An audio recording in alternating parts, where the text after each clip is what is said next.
वज़ीर आज़म का जजेस को मौसूल धमकी आमेज खतूत की भरपूर तहकीकात कराने का ऐलान। इस मामले पर सियासत नहीं होनी चाहिए, काबीना इजलास से खिताब। बिलावल भुट्टो का जुडिशल रिफॉर्म्स के लिए जदोजहद का ऐलान। हुकूमत से मिसाक जमहूरियत के बातों पर अमल दरामद का मुतालबा। जुल्फिकार अली भुट्टो की बरसी पर गड़ी खुदा बख्श आमद, खबरों पर हाजिरी दी और फूल चढ़ाए।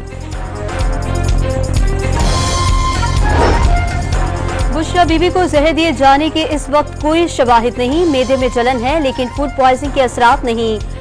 बानी पीटीआई और बुशरा बीबी के जाती मुआलिज डॉक्टर आसिम का मौक़िफ़ सामने आ गया। बुशरा बीबी के तफसीली टेस्ट होने चाहिए ताकि तबीयत खराबी की असल वजह सामने आ सके। डॉक्टर आसिम का मशवरा।